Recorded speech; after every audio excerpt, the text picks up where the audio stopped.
요즘에 이제 연초부터 제가 설교한 주일 설교를 이렇게 한 1, 2분짜리 쇼츠로 만들어서 유튜브에 이렇게 이제 올리고 하는데, 사실 뭐 오해 없이 들으시기 바랍니다. 이 작업하는데 2시간 정도 걸리는데, 자막, 영상, 음악 걸리는데, 저희 집에 장남, 6학년짜리 장남이 지금 만들고 있어요. 만드는데 한 건당 한 2시간 걸려서 제가 서로 협의를 했습니다. 그래서 건당 1,500원씩 주고 있습니다. 주고 있는데 어떤 분이 그걸 듣고, 목사님 그거 아동학대입니다, 최저임금도 안 됩니다 그러시더라고요. 그래서 집에서 임금 대접해주고 있습니다.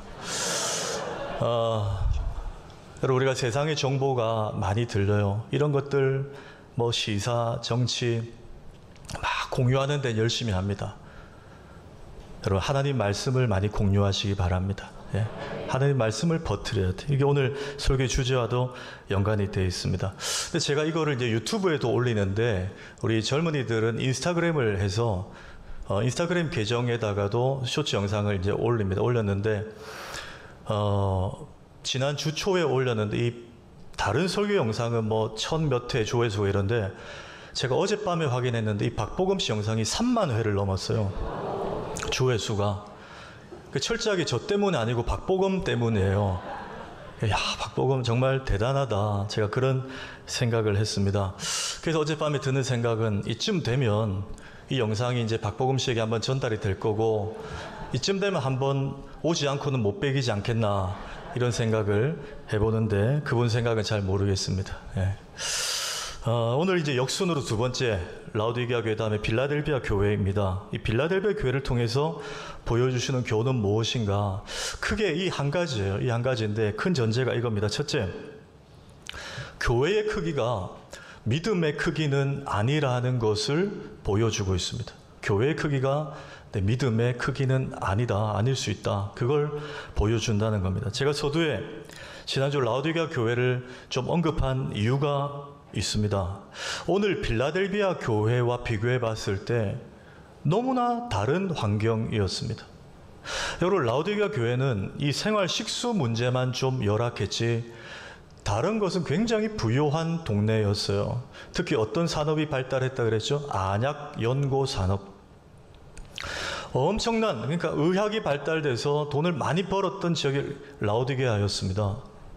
굉장히 잘 살았어요. 그래서 제가 지난주도 라우디게아 교회들 이번에 갔던 그 라우디게아 교회 터를 보여드렸지만, 당시에 비하면 제일 큰 대형 교회 수준이었잖아요. 굉장히 좋았습니다. 그런데 오늘 빌라델비아 교회는 반대예요. 작았습니다. 열악했습니다. 초라했습니다. 가난했습니다. 자, 지금 교회 터를 한번 볼까요? 보시면 저건 이제 중국 사람 아니고 접니다. 저거 붉은 원 안에 있는 저게 기둥인데요. 여러분, 이렇게 기억하시면 돼요. 라우디게아 교회 하면 미지근한 물 기억하시고, 빌라델비아 교회 하면 기둥만 딱 기억하시면 풀립니다. 자, 저 기둥이 성전터의 기둥인데, 그 다음 사진 볼까요? 제가 이번에 가봤더니 저 기둥이 3개만 남았어요. 다 무너지고 폐허가 되고 3개만 남았어요. 자, 왜 3개만 그동안 1900년 동안 어떤 일들이 있었을까? 왜 3개만 남았을까요? 지진 때문이에요. 지진. 소아시아 15개 교회, 도시 중에 가장 지진이 빈번했던 곳이 이곳 빌라델비아였다고 합니다. 수시로 지진. 여러분, 우리나라도 몇 해 전에 뭐 경주와 포항의 지진 때문에 참 힘들었던 분들이 있잖아요. 뭐 그것보다 더한, 너무 지진이 자주 일어난 지역이었다는 것. 그래서 여러분, 오늘 본문을 아까 봉독하실 때 눈치채셨겠지만, 예수님께서 12절에 이렇게 말씀하세요. 이기는 자는 내 하나님 성전의 기둥이 되게 하리니 그가 결코 다시 나가지 아니하리라. 왜 주님 이렇게 말씀하셨는가? 당시에 빌라델비아 교회 성도들이 지진 때문에, 여러분, 지진이 나면 우리도 방송하잖아요. 안전수칙 첫 번째가 뭐죠? 최대한 빨리 건물 밖으로 나가라는 거예요. 예배 드리다가 지진 나면 뛰어나갔습니다. 그리고 좀 안정되면 또 들어왔어요. 들락날락 할 수밖에 없었던 사람들이 이 지역 사람들이에요. 주님 그걸 아시고 그걸 빗대어서 이 표현을 하신 거, 위로하신 거예요. 너희들 지금은 이 현실의 지진 때문에 들락날락하고 불안한 현실을 살아가고 있지만 너희들이 장차갈 새 예루살렘, 거기에 마련된 하나님의 성전은 견고해서 절대 기둥이 흔들리지도 무너지지도 않는다. 그날을 고대하고 지금의 어려움을 굳건한 믿음으로 버텨야 된다. 그걸 지금 12절에 이들의 삶의 환경을 그대로 빗대어서 주님이 위로하시는 거예요. 자, 그리고 8절 중간에 이 표현도 있습니다. 네가 작은 능력을 가지고서도, 이런 표현이 있어요. 이 작은 능력은 뭘까? 여기 이제 미크론이라는 헬라어인데 여기서 영어 마이크로가 나왔죠. 100만 분의 1. 이건 근데 좀 부정적인 의미예요. 거의 없는, 능력이 거의 없다는 거예요. 미비한. 당시에 이 빌라델비아 교회 사람들은 가난했다 그랬습니다. 왜 가난했는가? 이들의 주 수입원이, 여러분 지진이 많이 나는 지역에 뭘 할 수 있겠습니까? 사람들이 살지 않죠. 그러니까 갈 데가 없는 사람들이 모이는 거예요. 겨우 살아간 게 포도 농사였다고 합니다. 그게 주 수입원이에요, 생계에. 그러니까 영세민들이 대부분이었다는 거예요.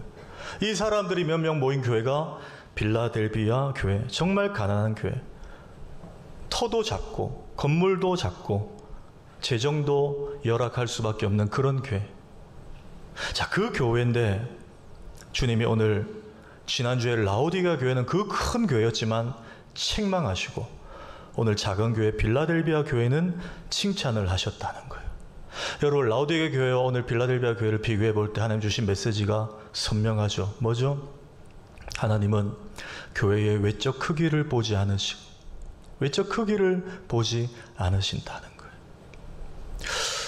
간혹 목사님들도 모이면 그런 걸 모르고 그 교회 몇 명 모이냐, 지난 연도 결산이 얼마냐, 이런 것들에 우리 대부분의 관심이 거기에 가 있어요. 그렇죠? 그 교회 건물이 어떠냐, 지상 몇 층이냐, 지하 주차장이 몇 층이냐, 재정, 교세, 이게 할 수 없이 우리 인간의 한계, 우린 여기로 가지고 그 교회의 건강성을 판단해요. 그런데 여러분, 하나님은 아니라는 거예요. 하나님은 외적 크기를 보지 않는다. 그 안에 있는 본질을 보신다는 거예요. 레위기에 보시면 구약시대의 5대 제사를 소개하는데 번제, 소제, 속건제, 속죄제, 화목제, 이렇게 5가지를 소개합니다. 그 중에 두 번째 제가 언급한 소제는요, 다른 제사와 차별성이 있는데, 다른 제사는 짐승, 가축, 즉 육축, 고기를 가지고 태워서 하나님께 제사를 드렸다면, 소제는 고기가 아니고 곡식, 농작물을 가지고 제사를 드리는 형태였어요. 하나님의 배려죠. 이스라엘 백성들 가운데도 삶이 천차만별입니다. 가난한 이들이 있어요. 비둘기조차 장만할 수 없는 이들이 있습니다. 그들은 곡식을 가지고 와서 제사, 제물로 드리게 했어요. 그럼 여러분, 우리가 얼핏 생각하기에 육축을 가져오지 않고 곡식을 가지고 오니까 대신에 양이라도 좀 많이 갖고 와야 하나님 받지 않겠나 생각하는데 그렇지 않았어요. 레위기 2장 2절 한번 읽습니다. 시작. 아론의 자손 제사장들에게로 가져올 것이요, 제사장은 그 고운 가루 한 움큼과 기름과 그 모든 유향을 가져다가 기념물로 제단 위에서 불사를 지니 이는 화제라, 여호와께 향기로운 냄새니라. 잘 보세요, 여러분. 고운 가루 한 웅큼이에요. 한 10포대 갖고 와야 받으신다, 그래야 소 한 마리와 비등하다 아니고요. 한 웅큼, 요만큼이에요, 여러분. 이거 갖고 왔는데 하나님이 어떻게 향기로운 냄새로 받으셨다는 거예요. 하나님은 양을, 크기를 보지 않으신다는 거예요. 그런데 여러분, 하나 기억할 것은 고운 가루였어요. 이 고운은 뭘까요?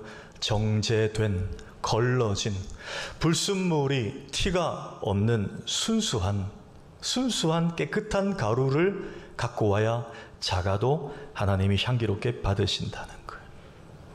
여러분, 다시 강조합니다. 내가 대형 교회 다닌다고 내 믿음도 대형이 아닐 수 있어요. 내가 작고 초라한 개척교회 상가교회 다닌다고 내 믿음도 작고 초라하지 않을 수 있다는 거예요. 왜? 하나님은 외적 크기가 아니라 그 안에 순수함, 깨끗함, 그걸 보신다는 거예요. 예전에 제가 제자훈련 세미나를 받으러 경기도 안성에 있는 사랑의 교회 수양관에 갔더랬습니다. 저는 여기서 이제 차를 가지고 올라갔어요. 4일 동안 세미나 열렸기 때문에 일찍이 갔는데도 거기 이제 오후에 도착해서 접수하고 저녁부터 이제 강의가 시작되는데 뭐 강사진이 뭐 너무 화려하고 좋았죠. 그래서 최대한 빨리 간다고 갔는데도 이미 접수하고 들어가 보니까 그 앞자리는 큰 교회에서 뭐 십수명의 교육자들이 이미 다 이렇게 앉아 있는 거예요. 그 뭐 제가 늦게 왔으니까 어쩔 수 없죠. 그래서 그날 첫 시간은 좀 뒤쪽에 앉아서 강의를 들었어요. 그리고 이제 그 다음날 아침에 새벽기도 끝나고 아침을 먹는 둥 마는 둥 하고 빨리 좀 앞자리 가려고 갔더니 강의 1시간 전인데 그 큰 교회 교육자 아마 막내들이었던 것 같아요. 두세 명이 앉아가지고 자기 교회 교육자들 자리를 이미 자리 잡고 있는 거예요. 책이나 가방을 놓고. 그래서 제가 그게 좀 아닌 것 같다 싶어서 저기요, 이렇게 하시면 다른 교육자들이 4일 동안 다 못 앉지 않느냐, 앞자리를. 뭐 전세 내셨냐고, 뭐 어느 부동산이냐고. 그렇게 자 같이 하겠습니다 라고 말하려고 했지만 이제 너무 다 들통나가지고 그렇죠.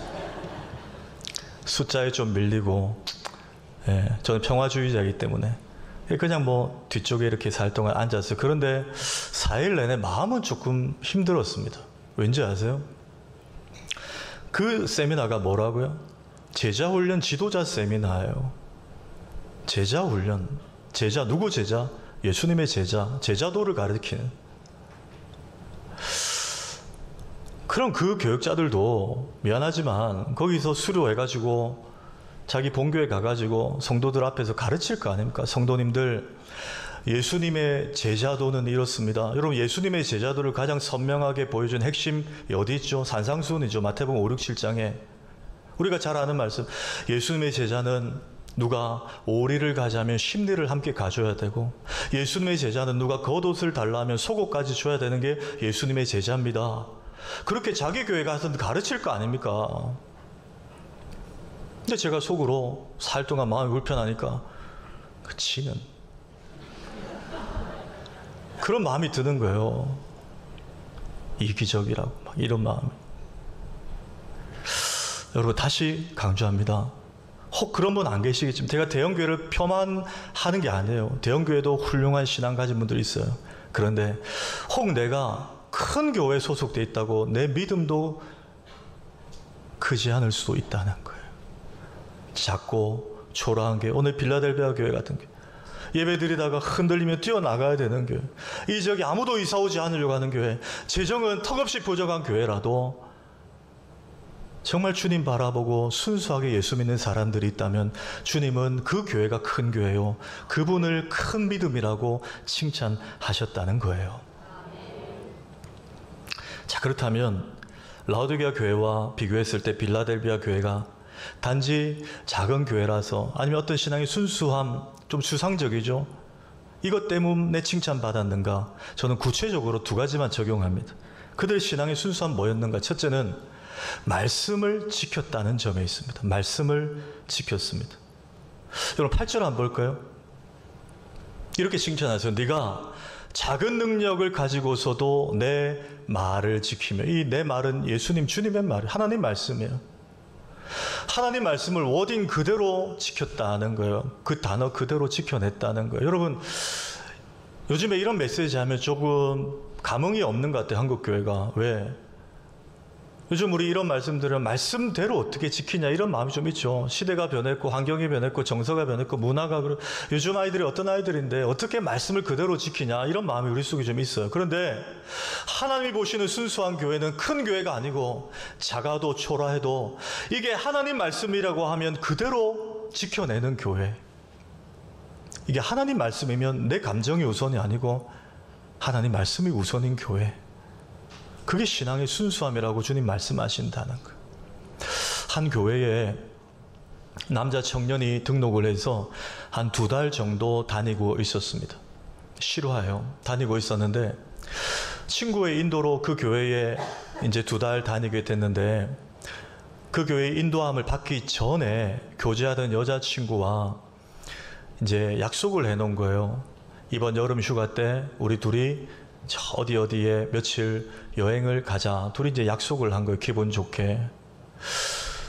그런데 이 청년이 교회를 2달 정도 다니면서 목사님 말씀을 듣고 또 새가족 양육 교육을 이렇게 한 주 한 주 받으면서 그 약속이 불편하게 지금 느껴지는 거예요.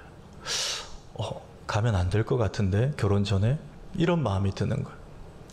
그래서 계속 불편해하다가 초신자니까 답을 몰라서 그 교회 목사님에게 이 메일을 보냈다고 합니다.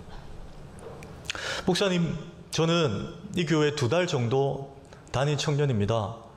그런데 여자친구가 이런 약속을 했는데 제가 이 교회 다니면서 목사님 말씀을 듣고 새가족 양육 교육을 받으면서 근데 그 약속을 지키려니까 마음이 지금 좀 찔리고 불편합니다. 이건 아닌 것 같아요. 이런 마음이 든다는 거죠. 그걸 그대로 보냈어요. 근데 그 목사님이 이메일을 다 열어보고 너무 감동을 받은 거예요. 왜? 교회 50년 다닌 분이 아니고 2달 다닌 청년이 그 부분 때문에 지금 고민이 돼서 목사님에게 이메일을 보냈다는 자체의 은혜를 받은 거예요. 이 목사님이. 그래서 답신을 보냈습니다. 제가 그대로 읽어드릴게요. 형제님, 저도 같은 남자 입장에서 형제님 마음을 이해합니다. 물론 여행 자체는 나쁜 게 아니지만 결혼 전 그 자매와 며칠 여행을 가게 되면 분명 서로의 의지와 상관없이 넘지 말아야 할 선을 넘게 될 수도 있을 거예요. 그래서 저는 지금 형제님의 마음에 드는 그 고민과 불편함이 형제님 마음속에 이미 임하신 성령님께서 주신 마음이라고 생각합니다. 가급적이면 그 약속을 결혼 뒤로 한번 미루어 보세요. 이렇게 보낸 거예요. 여러분 어떻게 했을까요? 1번, 자매한테 말했다가 대판 싸우고 헤어졌다. 2번, 잘 다일러서 결혼 후로 미루게 되었다. 3번요. 2번. 예. 이 청년은 분당 우리 교회 다닌 청년이고 이 목사님이 이찬수 목사님이 결혼 뒤로 미루고 목사님 주례하에 그렇게 아름답게 결혼을 했다는 거예요. 여러분 저는 이 글을 보면서 여러분 요즘에 사실 교회 밖 세상에 예수 안 믿는 젊은이들에게 절대 다수는 아니에요. 그들의 문화가 이게 사실 고민할 일입니까? 요즘에 어른들이 이런 얘기하면 꼰대라 그래요. 조선시대냐고. 그게 뭐 어때서 이렇게 얘기합니다. 물론 안 그런 청년들도 있죠. 우리 부민교회 청년들처럼. 근데 대부분의 정서가 그래요. 이걸 고민하고 이걸 목사님께 물었다. 그래서 저는 이 청년을 보면서 이 형제가 오늘 빌라델비아 교회 성도의 모습과 같다는 생각을 했어요. 이 작은 능력은 비록 경제적인 걸 말했어요. 그렇죠? 포도 농사 지어서 영세민이지만 가난했지만 그걸로 예수 잘 믿은 그 빌라델비아 교회. 그러나 이 작은 능력을 영적으로 적용하면 뭐죠? 교회 다닌 지 2달 된 게 여러분 작은 능력 아닙니까? 50년, 60년 다녀도 순수함을 잃어버린 우리의 모습도 있을 수 있는데 2달 교회에 다녔는데도 이거 지금. 그래서 저는 오늘 8절을 다시 이렇게 읽었어요. 내가 교회를 2달밖에 안 다녔어도 내 말을 지키며. 이게 진짜 작은 능력. 이게 진짜 순수함이라는 거예요. 우리 부민의 성도님들, 교회 오래 다니신 분들 좀 불편하지만 한번 점검해 보세요. 나는 이 신앙의 순수함을 지금 지키고 있는가? 혹 내 마음이 너무 변질되지 않았는가? 교회를 많이 안다고, 사람들 많이 안다고 주님 말씀보다 내가 앞서간 적은 없는가? 이 신앙의 순수함을 주님은 보셨다는 거예요. 여러분 이 은혜가 회복되기를 주의 이름으로 축복합니다. 2번째 빌라델비아 교회의 순수함은 이거였어요. 예수님의 이름을 드러냈다는 겁니다. 자, 오늘 8절 다시 볼까요? 네가 작은 능력을 가지고서도 내 말을 지키며 내 이름을 배반하지 아니하였다. 이 점을 칭찬하셨어요. NIV 영어 성경에 보니까 deny, 부정하지 않았다는 거예요. 여러 의미가 있죠. 예수님의 이름을 인정했다는 거예요. 부인하지 않았다는 거예요. 남들 앞에서 드러냈다는 거죠. 공개적으로 나 예수 믿는다고. 예수 이름만이 구원의 이름이라고 말하고 선포하고 다녔다는 거예요. 여러분 쉽지 않습니다. 교회 가요. 큰 교회 다니고 교인들 중에 좀 잘 살고 이래야 세상 사람들이 전도가 먹힐 것 같죠. 아, 예수 믿으면 복 받는구나.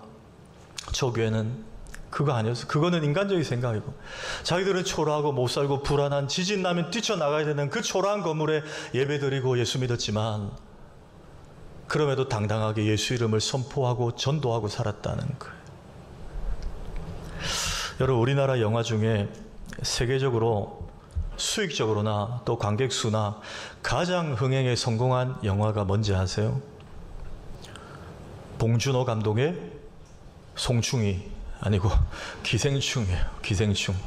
여러분, 저 포스터 많이 보셨죠? 영화는 못 보셨더라도 굉장히 아카데미 4개 부문 수상했어요.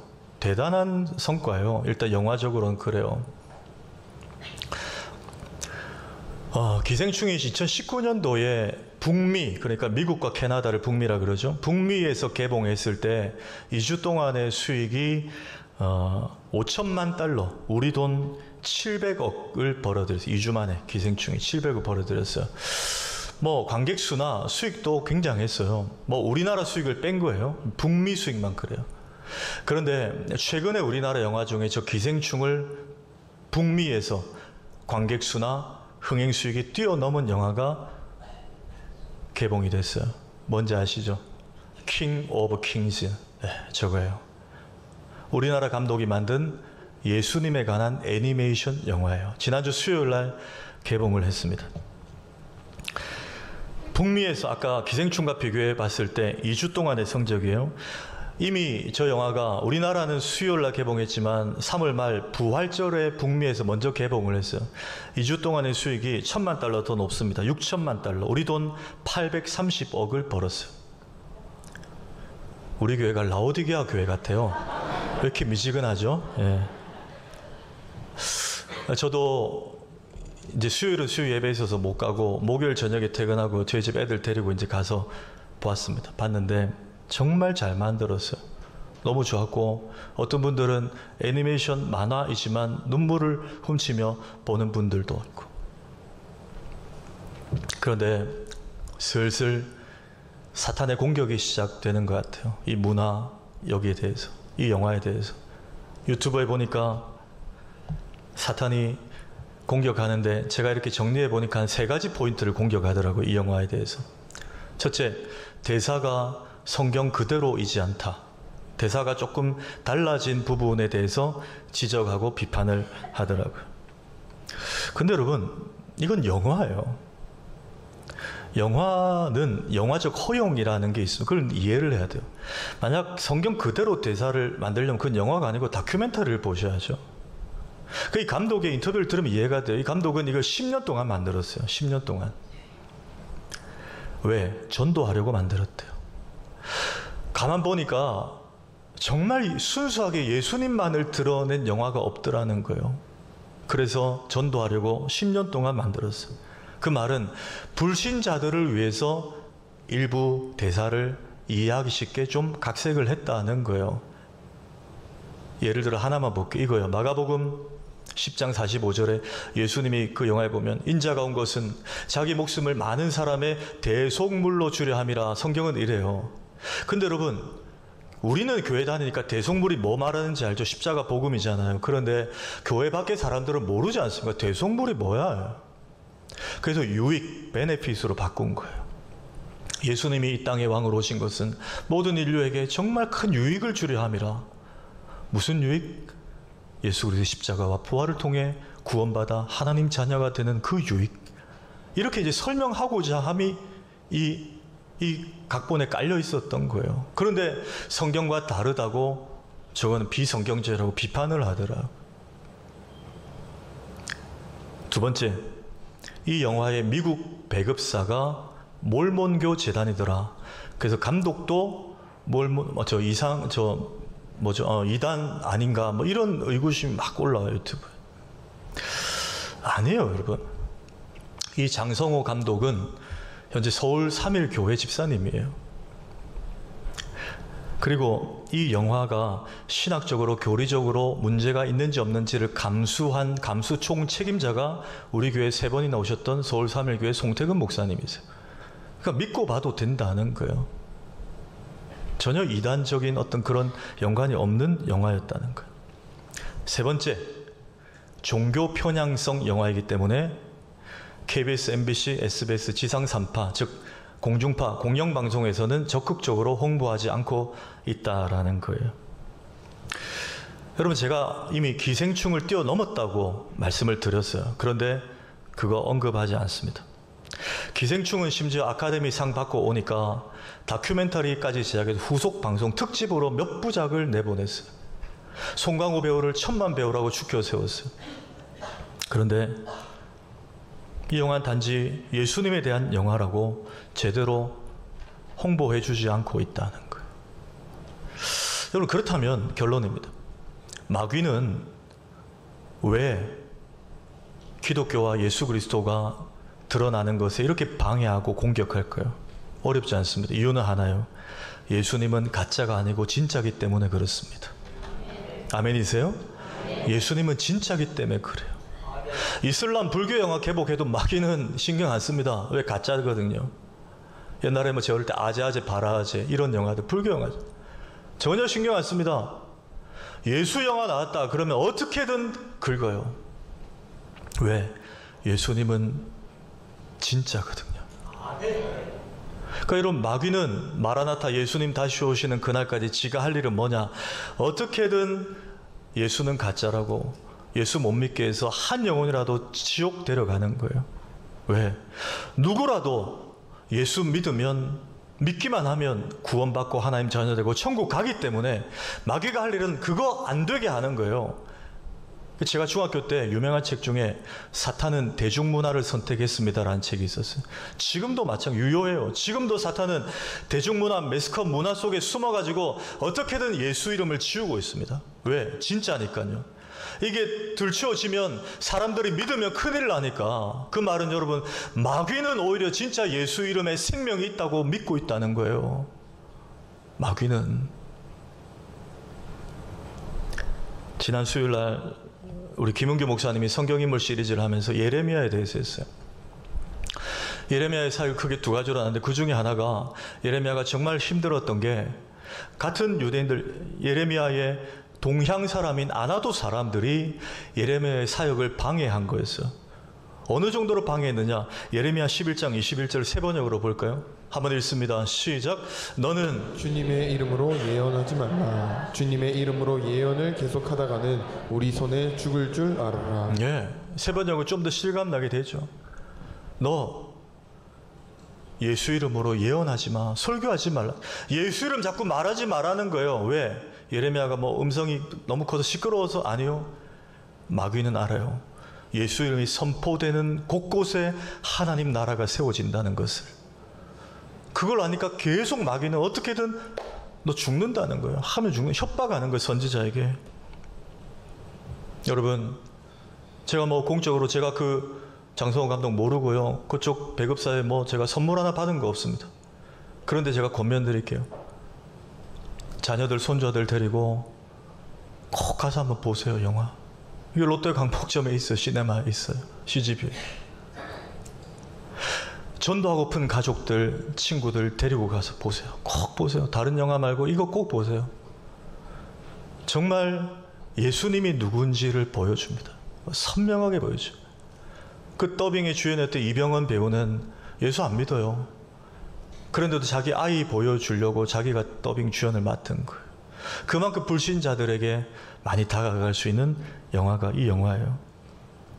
기생충에 송강호 배우만 1000만 배우 만들지 말고 우리 예수님을 1000만 배우 만들어 주기를 축복합니다.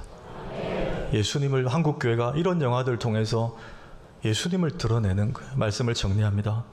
오늘 빌라델비아 교회는 라오디게아 교회처럼 크진 않았어요. 가난하고 초라했어요. 거의 없었어요. 재정도 열악했어요. 그런데 그들은 신앙에 순수함이 있었어요. 주님 보실 때는 진짜 큰 믿음이었어요. 두 가지 때문에 그래요. 하나는 하나님 말씀을 워딩 그대로 지켜냈어요. 시대가 변해도 하나님 말씀이면 지킨다는 마음이 있었어요. 두 번째, 힘들어도 버뜩하면 지진 나면 뛰쳐나가야 되는 열악한 상황이었지만, 그래, 천국 가면 지진이 없다. 천국 가면 우리는 영원히 산다라는 소망의 동아줄이신 예수의 이름을 붙잡고 있었습니다. 이게 그들의 신앙의 순수함이었어요. 우리 성도님들 한 주간 돌아봅시다. 우리 예수님의 이름 식사 기도할 때 예수님의 이름으로 기도합니다 외에 얼마나 많이 우리 입에 예수님의 이름을 언급하고 선언합니까? 심지어 교회 모여도 세상 이야기 많이 하고 있지 않나요? 여러분 그러시면 안 돼요. 예수 이름이 드러나야 됩니다. 예수님의 은혜가 선포돼야 됩니다. 예수의 복음이 우리 입술에 달고 우리는 살아야 돼요. 그게 우리의 삶이어야 됩니다. 그게 우리의 소망이어야 됩니다. 우리의 승리의 비결이 되어야 됩니다. 이번 한 주간 그렇게 살아가시는 우리 모두가 되기를 주의 이름으로 축원합니다.